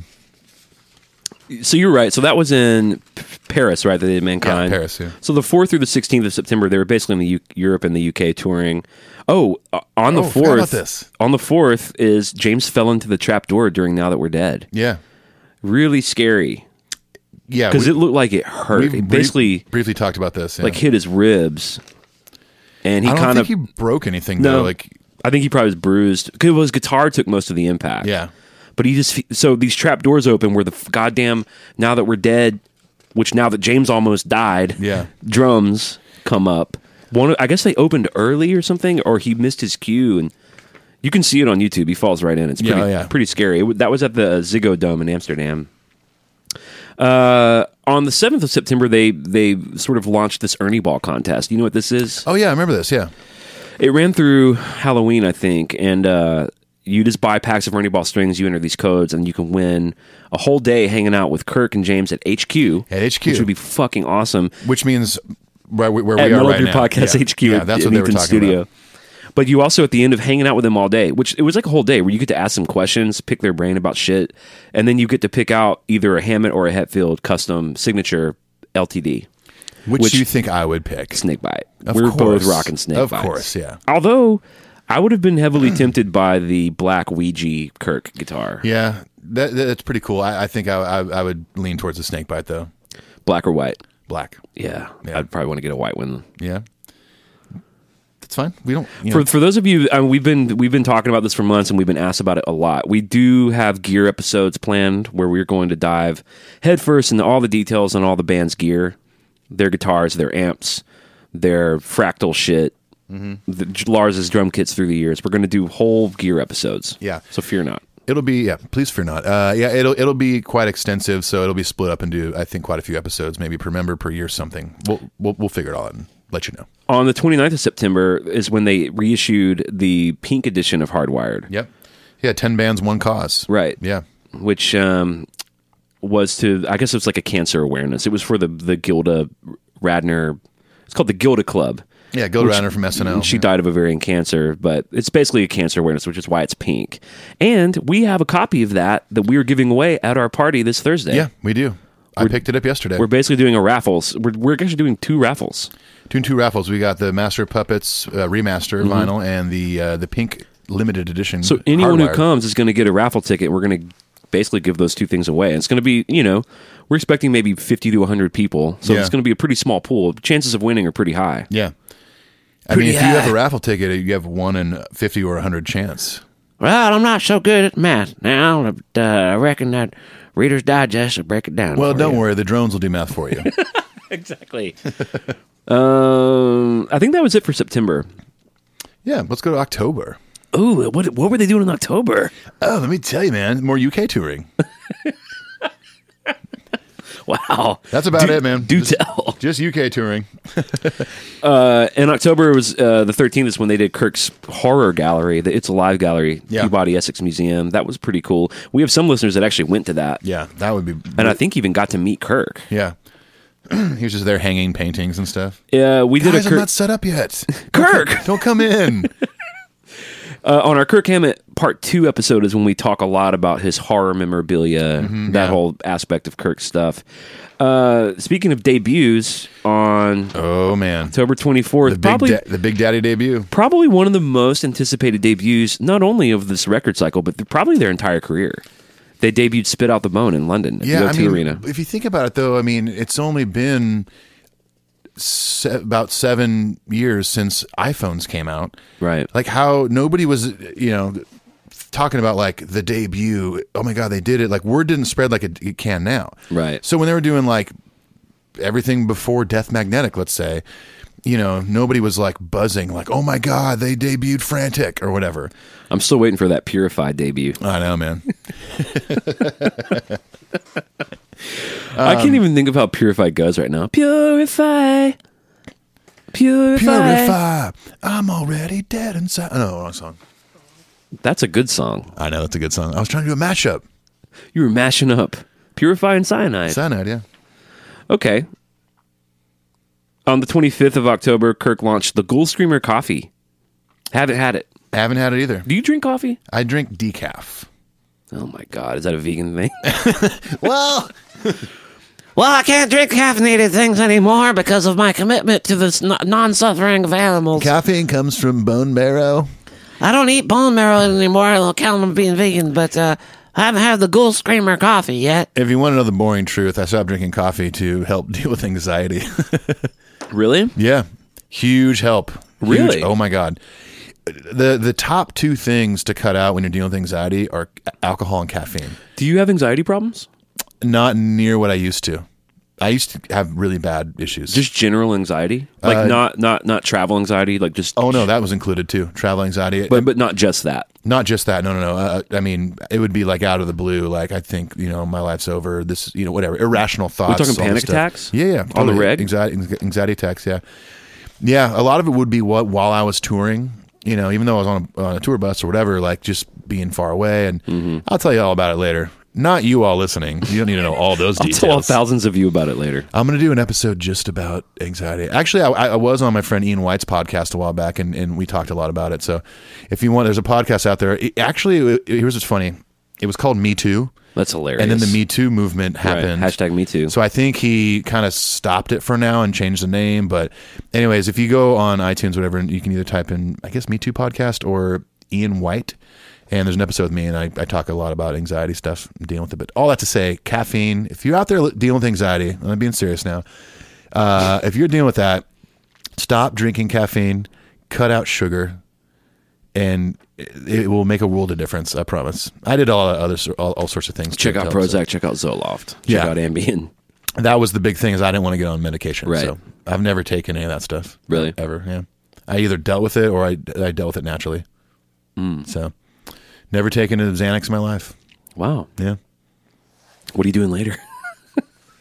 I'm going to drink some caffeine and later, go man? fucking crazy for You New get Year's some Ghoul Eve. Screamer coffee and pop a Zanny. So that was pretty much October. November, and we're kind of winding it down here. Although November was pretty busy for them. They did shows in Belgium on the 1st and the 3rd. On the 9th, they played the Band Together Bay Area concert alongside G-Eazy, Rancid, Dave Matthews, and Dead & Company. We actually recorded an episode that night and watched it after the episode. We started watching it. Yeah, the live broadcast mix wasn't great. So we didn't watch a ton of it. But my buddy Wes, who I mentioned earlier, who gave me the picks from this event, he said side stage Rancid and said they were great. And then he was kind of backstage helping out with stuff, working, because he was working for Dead & Company that day. Okay. And he said, like, at the place, like, Metallica sounded great, but like what we watched online, the mix wasn't good. Yeah, and I think a lot of our listeners probably know this, but when you're watching YouTube or you're watching anything that's being broadcast even, you got to just sort of approximate for. It probably sounds better when you're in that room. Yeah, of course. It always. I know a lot of people are really harsh about like this sounds like shit and this is that and that, but you know the bullshit distilled filter thing that we're seeing, it can't really replace what's happening when you're there, course. Feeling that kick drum in your chest. The one thing I wish that old Fiddly would do, Greg Fiddleman. Fiddleman? I almost said that's close to Fieldy from Korn. I wish old Fiddleman though, when his team was mixing a lot of the stuff they release on the like Metallica YouTube channel and on Metallica.com, is add more ambient mics into the mix. Right. And by that, if you guys don't know what I mean, is just mics that are capturing just the overall sound of the arena, the amphitheater, wherever they're playing. Like when you watch Live Shit, Binge and Purge, I mean, it's so much arena sound. Yeah, you can hear the room and the crowd. And it sounds, I love that in live recording. So I wish they would do that a little bit more, or even on these live broadcasts where they're, you can watch it on Metallica.com. Well, yeah. I wish they would include more of that. So, and a lot of times for bands, it kind of helps cover up little mistakes too. Well, and I'm sure they have it. I mean, even at the level that I tour at, we have in-ear monitors. We don't use wedges, and so that we can. What does that mean? A wedge is like a Like a potato? It's a monitoring system made out of potatoes, and Yum. but we have these little in-ear monitors that are molded to our ears so that we can get clearer sound at lower volume, so we're not destroying our ears. Yeah. And in addition to miking the kick drum and my guitar amp and obviously all of our vocals, we put mics that face the crowd. Yeah, crowd mics. And everyone on stage, it's called mixing in the house mics. Yeah. And we have those mixed in so we can hear the crowd. You picking up bits of the PA. It gives you more of the feeling of not wearing inner monitors. It feels, yeah, exactly. Yeah, you get that ambience of the room, that natural sound that back when I was still playing drums in my old band, at one point I had our monitor engineer just set up one mic behind me and just facing up, like towards the ceiling. Because when I took my in-ears out, when I was sitting on the drum riser, everything around me just sounded cool. And so I had to mix that in just right behind me. So there was mostly drums, but I could just hear the backs of the open back guitar cabinets. Right. It was awesome. I was kind of slow to the in-ear train because I love a loud deck. I love to feel the air push. Yeah. Dude, my amp's not even really near me now. Sometimes my amp's even off the deck. Yeah. Just to keep everything really clean. That means stage, by the way. And even to this day, I usually will take one of my ears out so I can hear the room. It's not great for that it's ear. Not good, I know. Where are we at on the timeline? 10th, we have the old Master of Box Sets. The Master of It is Box kind of Sets. the Master of Box Sets. The Master of Puppets box set was released and given away on our show. And I had pre-ordered it to give away to our listeners, and I had it sitting in my studio for a month almost, and hard not to open it and lay on it. I'm proud of you. I'm proud of me. Yeah, you should be. On the 12th, Lars's Beat Show commemorated, so they rolled out all this press for the Master of Puppets Deluxe box set. This is the Beats episodes I really want to listen to. Because this has the whole band talking about the record. Fleming Rasmussen showed up. Michael Wagner showed up. This is right before we got to interview him. He's a good friend of ours. one of my personal best friends now. Oh, yeah. We go out for bratwurst all the time. On the 27th of November is when they partnered with Starbucks to do those limited edition gift cards. Pretty cool. The proceeds go to the All Within My Hands Foundation. Well, did you notice that or read about with the proceeds at Starbucks and it's also with Spotify are donating up to $1 million and it gets split between them and Gaga's foundation and also Chance the Rappers, I believe. Okay, cool. So it's split between 3 organizations and Metallica's is one of them. Nice. So I think they have limited edition Starbucks gift cards for each artist. Okay, cool. My wife, thank God, works at Starbucks and brought me one home. Nice. Yeah. What are you going to do with it? Get some decaf coffee. You gonna put it in your butt? Oh, it's in my butt right now. That's why you're sitting a little awkwardly. Yeah, it's, Again, another cool thing the boys are doing with the All Within My Hands Foundation to give back, and another reason to love that band. Oh, yeah. Okay, on the 28th, our boys were nominated for 2 Grammys, one for Best Rock Album for Hardwired, one for Atlas Rise as Best Rock Song. Our friend Ethan Luck here, your very own co-host of this show you're listening to at this exact moment, was nominated for a Grammy. Yeah, that's correct. Or a reggae record you play guitar on was nominated. Which by in the reggae category. Which if they win that Grammy, you'll win a Grammy. I'll get correct? A Grammy, and I'll put it right there next to that bottle of vodka.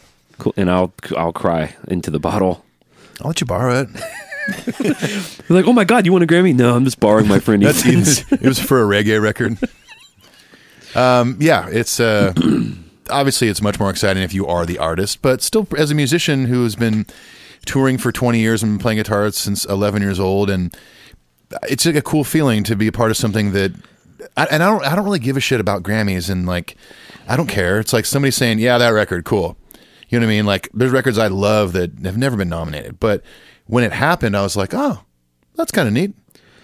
Well, I think anyone who says they don't care about them, that seems disingenuous to me. I don't think they're, because you're right. Like, way more records that have not won Grammys than have that are great. Yeah, of course. Obviously, it can only go to one rock record, one metal record, one reggae record, one R&B record. But speaking of that, I saw a recent interview with Dave Mustaine, and he was talking about how now there's only one metal category, and it's not even on air. Right. It's before the show. And so because of that, he joined the Nashville chapter of the Grammy Association to try to like make change happen and get more metal categories or get one back on the main show. Good for him. It's kind of cool. They're like, hello, Grammys. I was about to say, they're like, thank you, Mr. Mustaine, for your submission to change the categories. We advise you to tell it to the Reader's Digest. Oh, goodbye. But no, dude, it's great. I mean, when you say like, it'd be better to be the artist or whatever. I think for most of our listeners who don't do what we do, that makes sense. But anyone who does what we do is you're a side guy or you're a session player. We're just sort of like your blue collar behind the scenes musicians. Yeah. For any one of us who do this job, getting that nod is a fucking huge deal. Yeah. It's a big deal.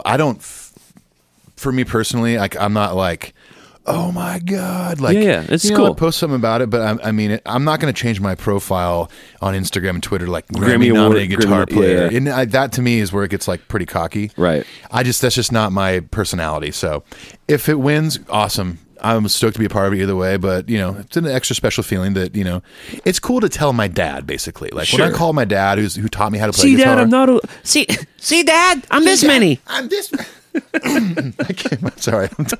My throat is I have this many Grammys now, Dad. I can stay up as late as I want.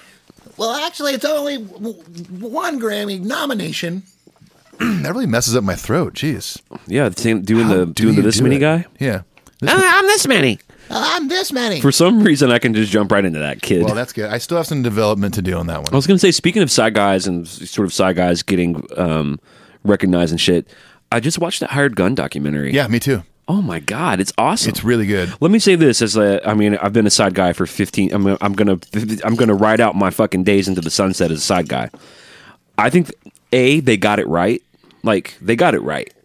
That is what it's like when you watch a documentary. Yeah. B, it was pretty depressing, wasn't it? It's pretty depressing. The only two things I would say that I didn't really care for in the documentary is first of all the jams. Hated it. It was just lame. Well, notice lame music. Other than Kenny Aronoff, who is a fucking badass, the dudes doing the jams were like kind of the douchier dudes. They're like shredders and stuff. Like Steve Lukather is not doing the jam. No, he's not doing the jam. Steve Lukather, by the way, is like amazing guitar player. He played the Beat It solo. That's probably what you know him from. But he played the Beat It guitar tracks and the bass. Eddie and the Van bass. Halen played the Beat It solo. That's right. He did the bass and the guitar tracks. But he played on Steely Dan records and exactly. And the other thing was just there was certain like musicians in there that would like talk about like, it was like a real rough time, and it was it was almost this poor me kind of thing at certain points, right? And I'm like, I'm pretty sure you just got done playing with these 5 giant artists, and you're not roughing it right now, right? While they're being interviewed in like their multi-million-dollar studio, right? It just kind of like the way that maybe it was just editing or something, but the way it kind of came across for a couple of those artists was like, they were talking like they just started out. Right. But you just got done playing with fucking Prince or something. You know? Maybe Prince only paid him $25 a show. Who knows? I doubt it. Either way, that's a great documentary if you guys want to check it out. Well, and pertinent to the show, Jason Newsted's in it, and he talks. Yeah. He's not in it a lot, but he's at the top of it, though. He's at the top, and then he comes again, like sort of halfway through, maybe a little later than that, talking about joining Metallica because he was actually a hired gun for the first 6 months of the band. He said he wasn't officially $500 a week. $500 a week. He wasn't officially a member of the band for a year. Yeah, that's insane. Yeah, and Rob didn't even play a show and got $1 million. Well, they gave him $1 million. He quit the band. What does no one get? All right. On the 28th, this is actually pretty fascinating. On November 28th, Danish Prime Minister surprised the Indonesian President Joko Widow. I think that's a typo. I don't think that's right. But Godo. I think Joko Widow is cool. He gave him a Master Puppets Deluxe box set as a gift because that Indonesian president guy is a big metalhead. Oh, really? Okay. And he returned the favor by giving him like some sort of like war knife. That's pretty metal. Yeah. What's literally metal? It's literally partially made of metal. Yeah, it's made from thrash metal. Right. It's a rare metal of the early 80s. It's just discovered in the Bay Area of San Francisco. The rare thrash metal, often also found in Southern California. It's just a piece of Kill 'Em All vinyl shaped like a shiv. Exactly. If you look over here, you'll see an old copy of the Reader's Digest. In it, you'll find the location of rare thrash metals. All right, let's bring it on home to December. A few things have happened this month. The 5th through the 10th, our boy Jason Newsted's art was highlighted at the Art Miami Fair, which is pretty cool. There's, if you, on Instagram, I think his wife posted some stuff about it, and he's kind of in the art world now. Yeah. Taking some advice from Lars, and he's doing his own stuff. He says he's been painting for a long time. He painted at the Chop House and in between, writing and stuff. Right. But that's cool, man. As an artist, as a musician, our artist is a very general term. That includes musician, that includes painter, photographer, whatever. So it's cool to see our boy Jason, exploring other avenues outside of music. Yeah, I'm glad he's doing well. It's cool. I mean, I love that dude. Still love him. Will you pay me like one of your French girls? No? You know that? No. From Titanic? No. It's like the famous line in Titanic. I haven't seen Titanic since it came out. Is Leonardo DiCaprio's character a painter? He's like painting Kate Winslet's character. I remember that. And he's like, what? She says something like, will you pay me like one of your French girls? And what does he say? And then what happens? He was like, yeah, dude, totally. I don't remember. That's all I remember. I remember that. I remember like, yeah, give me a sec. Don't let me go, Jack. Or I'm, king of the world. Boat sinks. Band keeps playing. At the end. Okay. That's sorry if I gave the ending away to anybody. Dude, spoiler alert. Titanic sunk. On December 22nd, Lars read Julia Donaldson's Xmas Tale Stickman. And then lastly, on the 27th, just to bookend this episode with Tour Talk, Polestar says Worldwired Tour was the 5th highest selling tour of the year with 1.5 million tickets sold. And that is 2017 in a goddamn nutshell. Yeah, about an hour and 15-minute nutshell. And that's what we're going to do for every year. I mean, obviously, every year is not going to have that much information, but every year we're basically going to just give you a rundown of everything the band did that year. Yeah, I mean, we're not going to go through, obviously, every single tour date of the Master of Puppets tour, but significant moments, obviously, things like that. And we thought it'd be, this was initially Clint's idea, but yeah, we think it's going to be a fun way just to like break down every year, and it's a way also too, like let's say during the Ride the Lightning era, like stuff that we don't really talk about when we talk about the Ride the Lightning record. So it'll be fun. Just going to kind of go chronologically. We're hoping to put one of these out a month, and we're going to start back there in old 81. Well, we're going to start back down in 1980 and 1. That's how you have to say it. Well, now we're looking at the Master of Puppets tour, 1980 and 7. So, one thing I did do is I put it out on Twitter and Instagram. What were some of our listeners' most notable moments of 2017 that have to do with the band, obviously? And so I wanted to take some time to read a few of these. Sure, do it. I've not pre-read these, so we may have to get the old edit machine out. Ian Koretzman says, how come we never got a look at Ethan's battle vest? What are you talking about? You follow us on social media. We posted.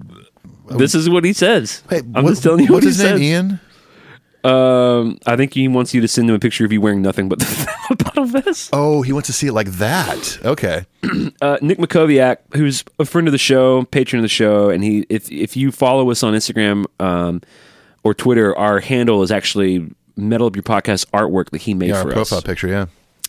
He says, personally, seeing them live at MetLife for the band, their successful U.S. stadium and European tours, the Master Puppets box set, and Grammy nominations. Those were his highlights. Yeah, awesome. Patrick Bolgert says the Mexico City shows. He says he went to 2 of the 3 incredible shows and crowds. Amazing. Lucky dude.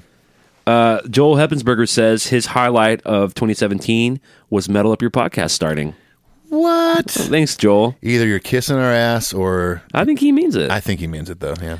Thank you, buddy. The Unbeliever writes, being at the O2 Arena, London on October 24th for the live debut of Spit Out the Bone. Yeah. His first ever show. His first ever show, he got spit out the bone. First ever show is part of history. Bacon and Nays podcast, which, what's his name? Chris Nays? He does this podcast called Bacon and Nays. Go check it out. These two dudes, I think they're in a metal band in the Midwest. Yeah. He says his highlight was James kicking the guitar in St. Louis. I loved it. I was there for that. Yeah. Front row of the Snake Pit, and it was a very memorable thing. Oh, yeah, of course it would be. I talked about that on our my St. Louis recap. Frankster says, witnessed my first ever live concert, and it was Metallica. Got to hear my two favorite Metallica songs on the same evening, Blackened and The Day That Never Comes. The vibe of the crowd was awesome, and James scared the shit out of me by falling on stage. I guess he was at that show that James fell in the trap door. Oh, crazy. Yeah. If you watch that video, you can hear the whole crowd gasp. Yeah. Oh, God. Yeah. Well, I mean, they probably thought, fucking flames are going to come out of there. Get out of there, James. James, not again. Not again. No. Protect yourself. Call Jim Marshall now. Tom Dean says, I think By the way, it's John Marshall, by the way. Jim Marshall. You mean the guy that made Marshall Amplifiers? The guy that made Marshall Amplifiers was the guitar tech for James. I wonder if John Marshall saw that news headline that James fell and just immediately checked his phone. I'm about to say, immediately bought a flight to Paris. Hey guys, I'm on my way. to Oh, the no, Zigo he's fine, John. Don't worry about it. Crap. I'm already on my way over. Yeah, exactly. I'm already on the way. I restrung all my guitars. I just cleared customs. Tom Dean says his most highlighted moment of 2017 was the European tour set list. Oh, yeah. Gosh, yeah. He says the Hardwired songs did not feel out of place. There were covers at every show, and awesome deep cuts like Harvester, Leper Messiah, and Damage Incorporate. Yeah. He wrote Damage Inc., etc. Sorry. He's right. The set lists over there were, I mean, you and I would text after every show like, dude, they did this last night. Yeah, especially the cover slot, Die My Darling and Bread Fan. And yeah. I mean, and then of course, Harvester. That was Enter Sandman. Unforgiven. Nothing Else Matters. Yeah. All these, super rare treat. All these deep cuts. Swerk H says his highlights were the TVI, the Iggy Pop thing in Mexico, and the box set.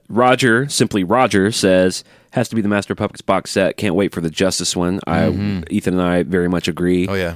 Anthony Cortez says got to see the boys twice, Alamo Dome and the AT&T Stadium tour. Was on the floor in Dallas too, hoping they bring the arena tour here for the In the Round show too. Cheers to you. Cheers to a great year, boys.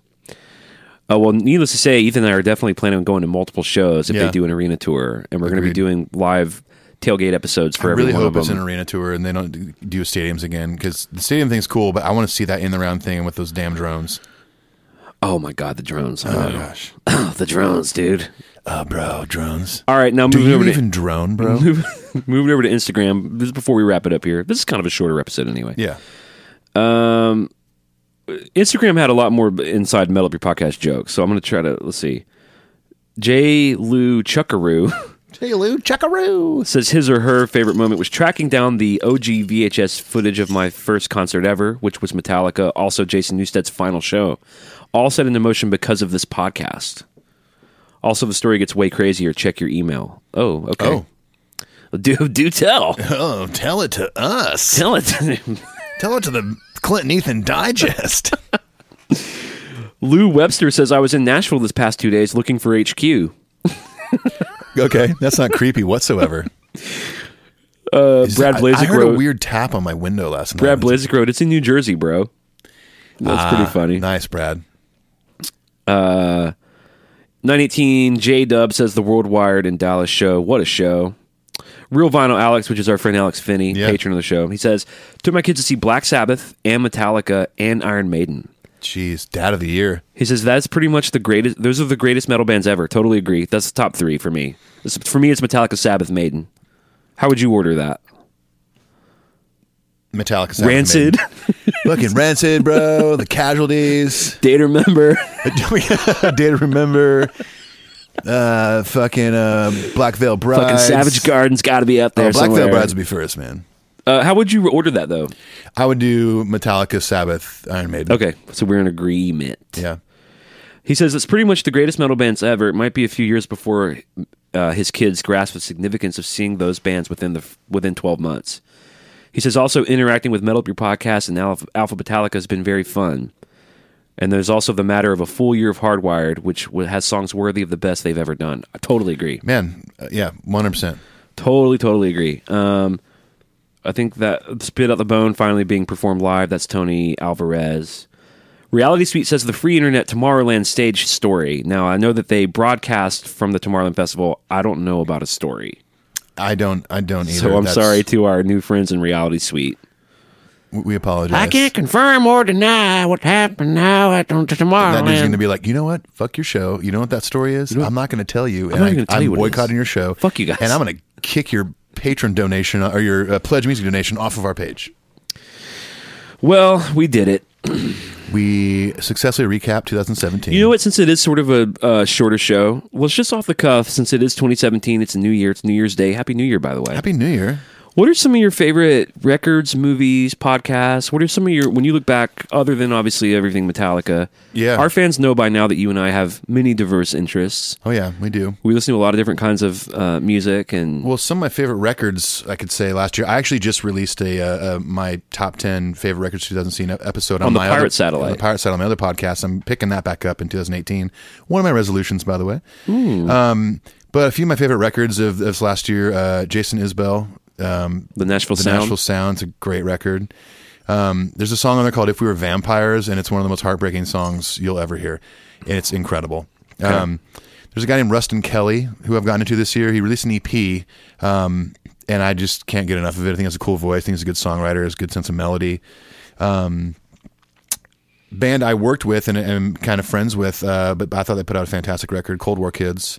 They have a record called "L.A. Divine," and it's awesome. They're in my opinion one of the more unique bands of the last 15 years. Yeah, they're cool. Are they Nashville cats? No, they're Long Beach, LA area. Okay. And I honestly can't think of another band that sounds like them. They're that unique in my opinion. Come a little closer, can't you see? Come on, come on, come on. Was that that was like a hit for them? Was that one of their songs? I think that's Cold War Kids. They had a big song off their last record called I think it's called "Hurts." Like, first you get hurt and you feel sorry. Okay, that's a good song. They had their original big song was off their first record. Is that song "Hang Me Out to Dry"? Okay, you've probably heard that one. Yeah. But anyways, great band, great new record, and they're always. What's their new record called? "L.A. Divine." Okay, they're always striving for cool, unique sounds in their records. Nate, their singer's got a fantastic voice, and they're just a cool band. Nice, I dig them. So.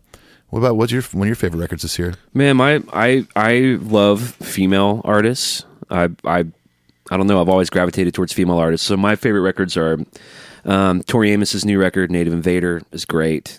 It's very strange and beautiful and creepy. Like, depending on what mood you're in, you can listen to it really in a lot of different moods. Yeah. And depending on what mood you're in, like if I'm not in a real esoteric mood, I'll just listen to the production, and it's just beautiful. The musicianship's amazing. Matt Chamberlain on drums. He's always a badass. Yeah. If I'm really honing in on her lyrics, they're surprising and if you're a Tori Amos fan, she's kind of a far out cat. Yeah. But an amazing artist. Huge Lana Del Rey fan. I love everything she does. I need to check out her new record. A lot of my friends that did it's called top Lust 10 for lists. Life. It's fucking awesome. Yeah, I love the cover of it. It's just like a cool portrait that someone took on vacation or something. Well, she's smiling in it, and which is most of her other records. They're kind of that same. It's a picture of her, but she's looking real bummed. Yeah. This one was interesting because her music's real dark and a bummer. Her music is like heroin. It's real ambient and creepy and sexy. But I need to get into her. I have a lot of friends that like her music. And her second record, Ultraviolence, is just a masterpiece. Really? Okay. We spin that on vinyl at the Wells household often. Nice. There's a really great UK rock band called Wolf Alice. I've heard of Wolf Alice. Dude, they're fucking awesome. And it's a rock band, but the main chick plays guitar and sings. Yeah. And it's their second record. They're super young. It's real like shoegazer. I don't even like shoegazer shit. But I like a lot of shoegaze stuff. It's shoegaze. Like My Bloody Valentine kind of stuff? It's kind of like, it's real swirly, ambient, dark. They're young. It's really fun. Awesome. I mean, like, they toured the States last year. I mean, this is kind of the level they're at. They played Mercy Lounge. Awesome. I mean, I was just right up front. And Rad. like, as a 34-year-old jaded professional musician, I don't do that a lot anymore. But I was like up front with, actually, Brad Lyons went with me. Oh, cool. Brad Lyons and Brad Blazek, for those of you who don't know, they co-hosted this amazing Pearl Jam podcast called Single Podcast Theory. Heard of it. Lord's new record, Melodrama. It's really good. You and I listened to that a bunch at your house one day before we recorded an episode. It's fucking awesome, dude. Yeah. And I was a huge fan of her first record, Pure Heroine. And I mean, the amount of talent in her for how young she is. yeah. I met her briefly at a TV taping when I was with Kings of Leon, and when she was promoting her last record. And ended up talking to her drummer because we had mutual friends, and ended up chatting with her a little bit. She was very shy, kind of quiet, but very sweet. And then when was this? This was on her last record when she was in the middle of promoting that. Okay. So this was probably 3 years ago, I guess. Okay. Yeah, about 3 years ago. It was the Jules Holland show. So if you look up like Kings of Leon, Lord, Jules Holland, you'll find that episode. Right. But yeah, she was very nice, very sweet. And then when she played the couple songs she did, I was like, damn. I believe at the time she was still only 17. Wow. Yeah. So hell of a talent. Well, I remember the first time I heard Royals before it blew up. It's such a good song. Because I hone in on lyrics. I'm kind of a lyrics guy. And I remember thinking like, man, this chick is weird. But I thought it was like a chick in her 30s. I was like, yeah. These lyrics are so fucking dark and far out. And then when I heard she was like 16, 17, I was like, oh, I get, that's why the lyrics are so weird. Yeah. She like doesn't know. It's almost like she doesn't know yet. Yeah. And that's what makes them so far out. That song Royals, I remember first hearing on the radio and thinking like, God, this is so catchy and good and different sounding. And anytime my wife and I were running errands and just had the radio on, Lightning 100 or something in Nashville, anytime that came on, I would never change it. Dude, it's fucking awesome. And it's not even anywhere near the best song on her first record. Yeah. That's the crazy thing about that record. Yeah, exactly. And I guess the last one that pops out is like the latest Ryan Adams record. It's called Prisoner. Okay. And it's just, I've kind of mellowed out on him. I got off the ride a long time ago. I don't listen much anymore, but this record is really cool. And despite me getting off the ride, it's got some special shit on it. Yeah. So I think that speaks to how powerful it is. That's cool. Any movies or any podcasts or Star Wars. Did you like it? It's not getting great reviews. I feel like it's pretty 50-50. Okay. I have friends that loved it. I have friends that absolutely hated it. Because you're a big Star Wars fan, yeah, right? I've watched Star Wars since I was a kid. I went opening night for the last two, Rogue One and Force Awakens, but I thought The Last Jedi was good. The one complaint that a lot of people I know were throwing out there, like, oh, there's too many jokes in it. Yeah, Okay. Too many jokes. And I was like, what Star Wars movie doesn't have jokes besides maybe Rogue One? Like, if you're a Star Wars person, first of all, episode 1, 2, and 3 are fucking garbage. That's fact. That's the saint anger of the Star Wars series. For sure. But go back and watch Return of the Jedi.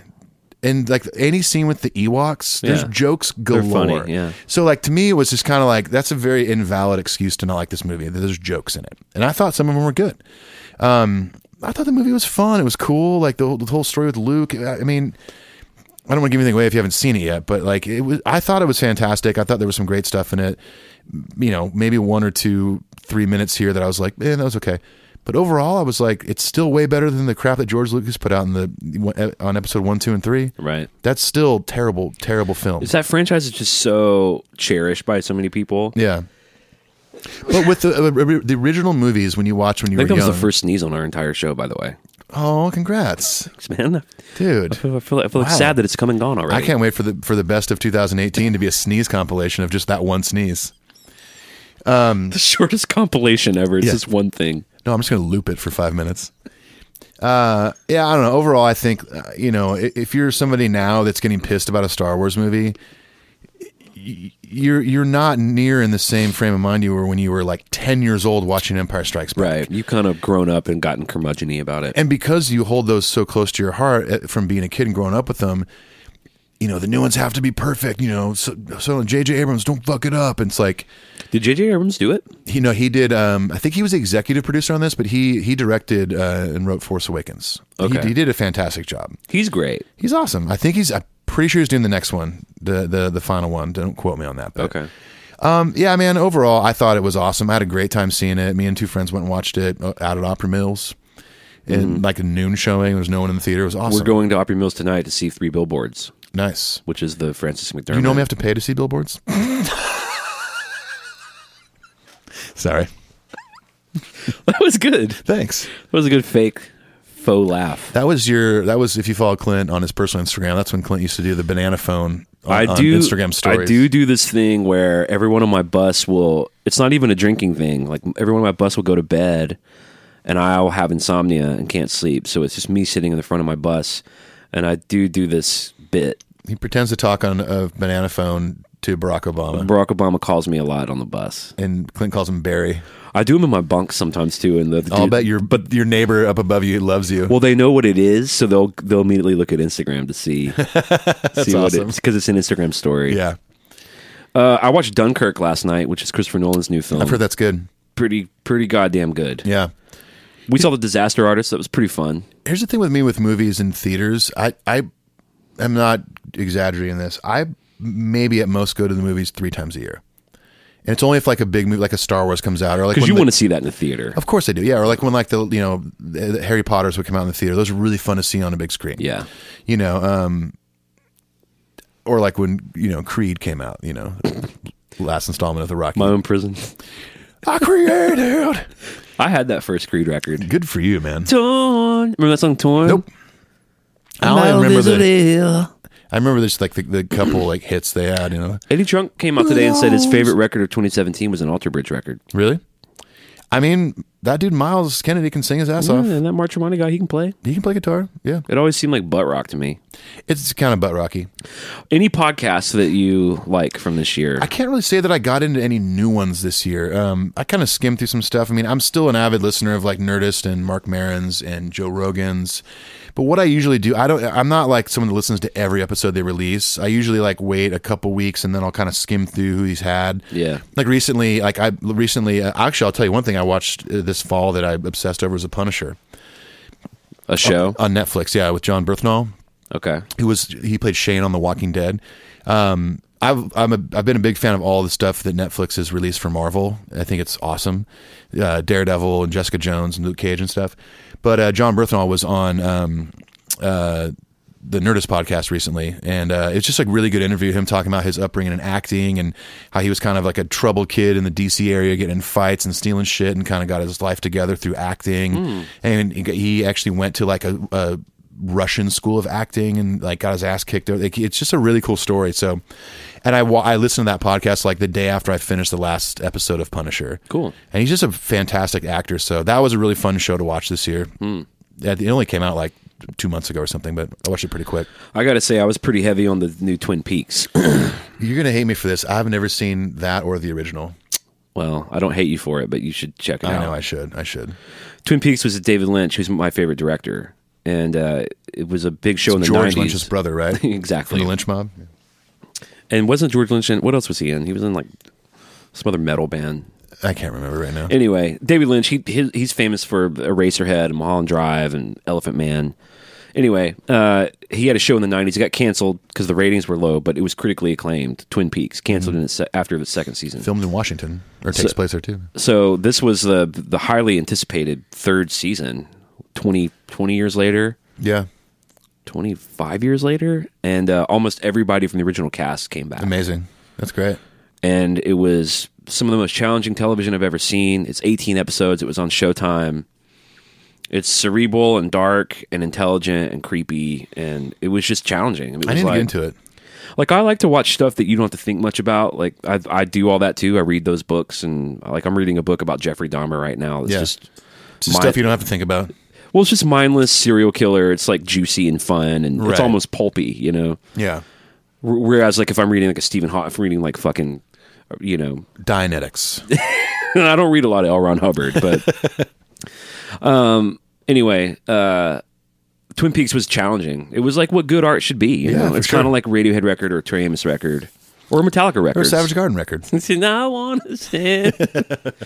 I'm going to be putting all my best of shit on my Instagram. Maybe we'll cross do it with some of our I stuff. put up my top 10 records on my Instagram already. Okay, cool.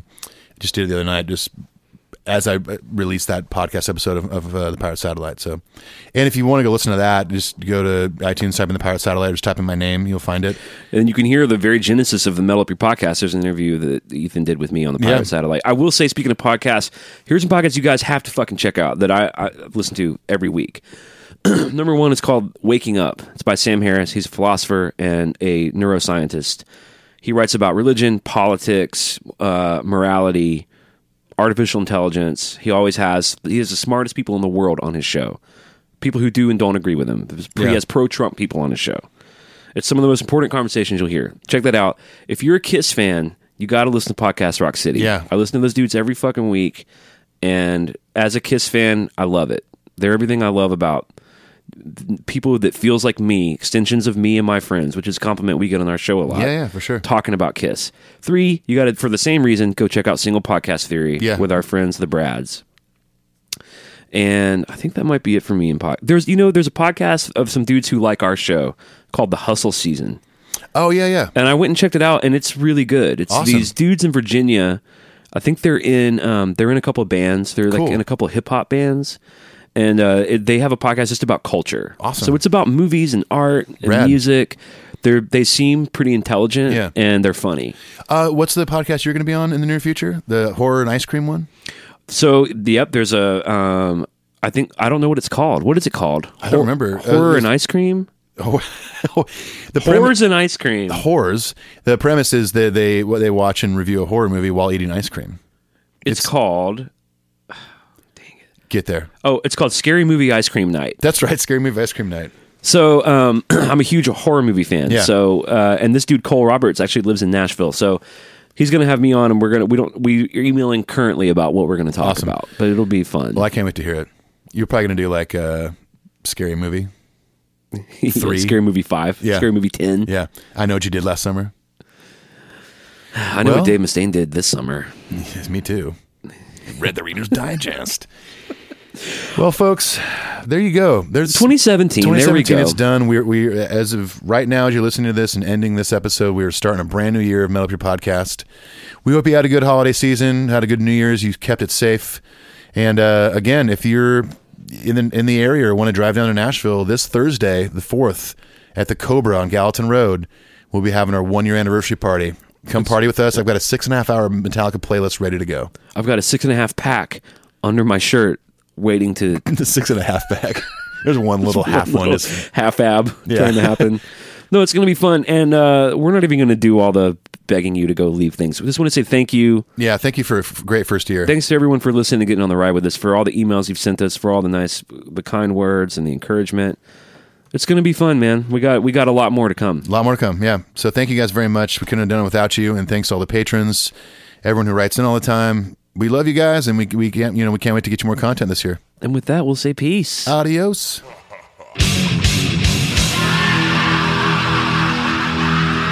If you were our advisor, what would you say? Then I would say delete that.